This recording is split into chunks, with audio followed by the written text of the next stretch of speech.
วิธีសាស្ត្រឆោបោកអនឡាញគឺមានច្រើនវិធីដែលយើងទាំងអស់គ្នាគួរតែដឹងថ្ងៃនេះខ្ញុំសូមលើកយកវិធីសាស្ត្រមួយដែលឧក្រិដ្ឋជនដែលឆោបោកនេះតែងតែយកមកធ្វើដើម្បីបោកប្រាស់ដល់ជនរងគ្រោះហើយវិធីសាស្ត្រនោះគឺជាភាសាអង់គ្លេសគេហៅថា pig patching ដែលមានន័យថាវិធីសាស្ត្រសម្រាប់ជ្រូកអញ្ចឹងយើងជាប្រទេសកសិកម្មយើងដឹងស្រាប់ហើយថាយើងចិញ្ចឹមជ្រូកដើម្បីអីចិញ្ចឹមវាឲ្យធំកាប់សាច់លក់យកលុយអញ្ចឹងវិធីសាស្ត្រដែលឧក្រិដ្ឋជនប្រើដែលវិធីសាស្ត្រ pig patching ហ្នឹងគឺប្រើតាមរបៀបណាមាន3ដំណាក់កាលដែលឧក្រិដ្ឋជនបានធ្វើទី1គឺឧក្រិដ្ឋជនខ្លាញ់បន្លំធ្វើជានរណាម្នាក់មើលទៅដូចជាស្រីស្អាតមនុស្សចាស់ដែលកំពុងតែស្វែងរកកូនចិញ្ចឹមអីមួយស្រីស្អាតមិញគឺដើម្បីរកដៃគូស្នេហាមិត្តភ័ក្តិចិត្តស្និទ្ធអីចឹងទៅឬក៏អ្នកមានដែលកំពុងតែស្វែងរកដៃគូសម្រាប់វិនិយោគអីជាដើមអញ្ចឹងគេនឹងរកវិធីក្នុងការដែល reach out មកកាន់ជនរងគ្រោះដែលជាយើងនេះអញ្ចឹងយើងទាំងអស់គ្នាគឺជាគោលដៅរបស់ពួកឧក្រិដ្ឋជនដែលឆោបោកអនឡាញហ្នឹងអញ្ចឹងវិធីសាស្ត្រមានច្រើនយ៉ាងគេអាច add Telegram មកយើងគេអាច add Facebook មកយើងគេអាចធ្វើវិធីតាក់ទងផ្សេងៗទៀតដែលគេអាចធ្វើបានដើម្បី reach out មកយើងអញ្ចឹងនៅក្នុងពេលដំបូងប្រសិនបើយើង engage conversation ជាមួយឧក្រិដ្ឋជនទាំងនោះគេនឹងចាប់ផ្ដើមធ្វើយ៉ាងណាឲ្យយើង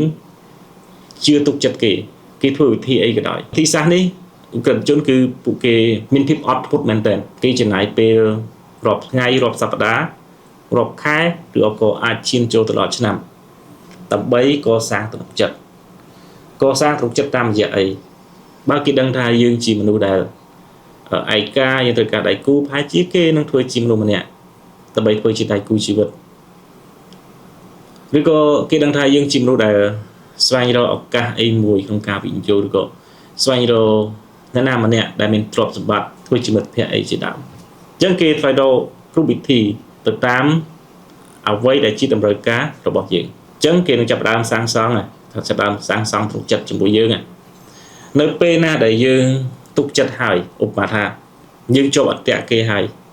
យើងព្រមក្នុងការសាសងស្នេហាកសាងតេតនស្នេហាពីចងាយអីនឹងជាដើមអញ្ចឹងគេនឹងចាប់ផ្ដើមចូលដំណាក់កាលទី2ជាភាសាអង់គ្លេសហៅថា set up ជាភាសាខ្មែរគេថាចាប់ផ្ដើមបញ្ឆោត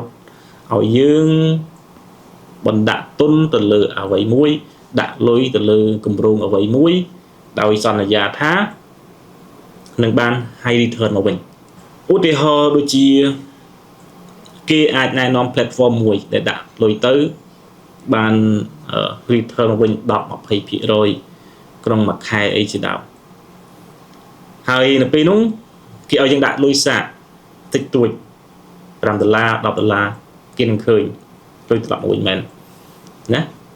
ដាក់មកបានលុយមកវិញមែនឬក៏ពេលខ្លះអាចដកវិញបានឬក៏ថាបានចឹងនៅពេលយើងទុកចិត្តគេហើយគេនឹងឲ្យយើងដាក់លុយកាន់តែធំចូលឃើញទេបញ្ឆោតដាក់លុយកាន់ធំចូលខ្ទង់$1000 ទៅដល់$10000ឬក៏